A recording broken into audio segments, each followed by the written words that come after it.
nosotros estamos luchando por derechos que tenemos y que el Estado nos reconoce formalmente, pero no en la práctica. Y los derechos son para reconocerlos en la práctica. Así que sí, lo mismo que, por ejemplo, tenemos que exigir la libertad de los presos políticos, que están presos injustamente. El derecho es a la libertad. Y por opiniones políticas, por posiciones políticas, eso no es un delito, nadie puede estar preso. Entonces, por supuesto que exigimos que haya libertad para los presos políticos, como exigimos, por ejemplo, que haya absoluta libertad de expresión. El hecho de que haya limitaciones a la libertad de expresión no puede impedir a nosotros ejercerla allí donde la hay para poder exigir que se amplíe y que se garantice los derechos de todos los venezolanos. ¿Qué representa que esto se haga, este llamado, se haga justamente un 23 de enero? El 23 de enero hace 59 años, Venezuela reconquistó su libertad. Hoy quiere reconquistar su democracia, que es el régimen legal, el régimen constitucional que tutela la libertad. La libertad se puede ejercer cuando hay una organización democrática que lo permita, que lo garantice. Y así pues estamos hoy los venezolanos, este 23 de enero, en esta fecha simbólica de tanta importancia para nosotros, estamos luchando porque la democracia sea restablecida a través del más elemental de los derechos democráticos, que es el derecho a votar. ¿Hasta qué punto estaría perdida la democracia venezolana, tomando en cuenta que se habla incluso que ya existe una constitución paralela, que las instituciones, todos los organismos no son independientes? ¿Hasta qué punto está perdida la democracia? En la pregunta está la respuesta.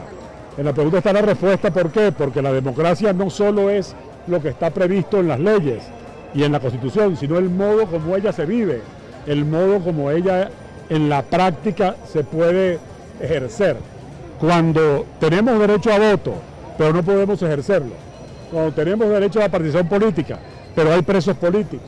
Cuando tenemos derecho al derecho a la información, que significa el derecho a informar y a estar informados.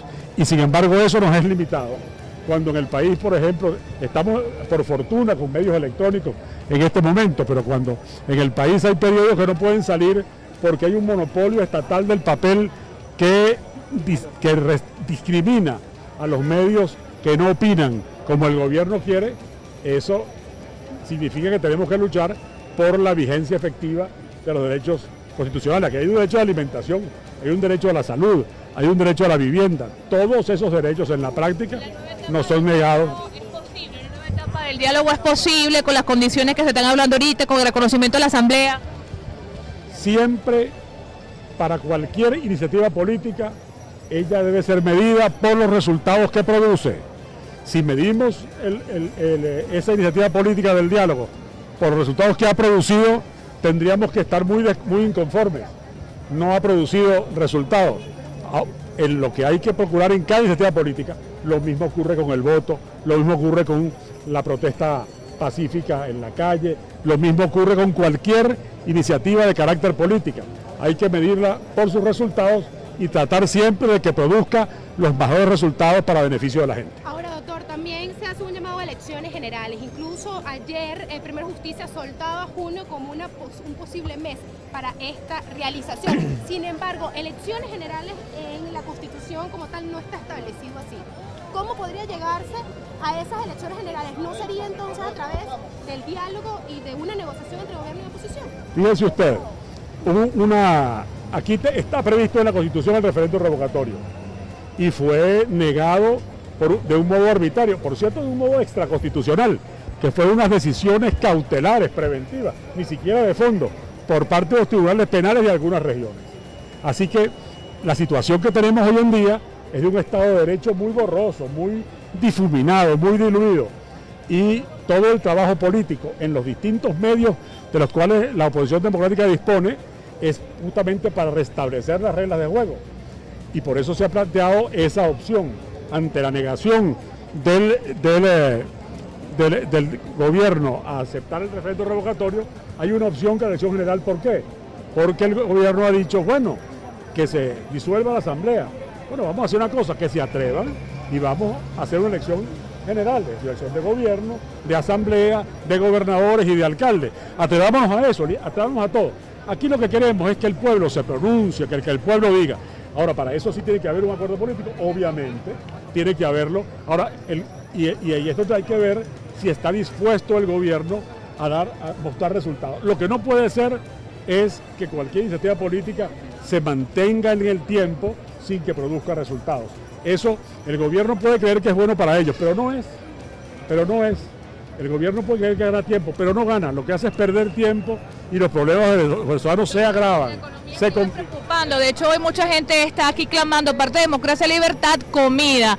Hay un nuevo presidente del Banco Central. ¿Cree que puede mejorar la política monetaria? Por lo que ha dicho, hasta ahora no. Normalmente uno ve los pitchers mejor en el bullpen que en el montículo.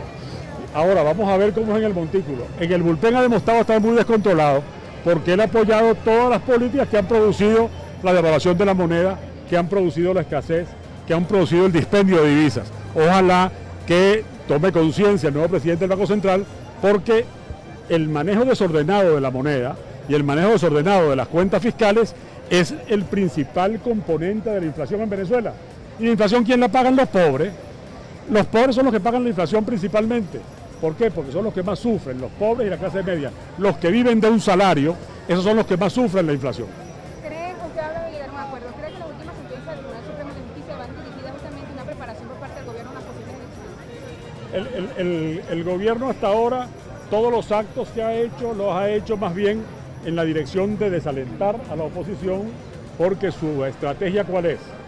Ir desanimando al pueblo opositor para hacer una elección con la menor comparecencia de electores posible, de forma que la minoría que aún lo apoya se convierta en mayoría porque poca gente vote.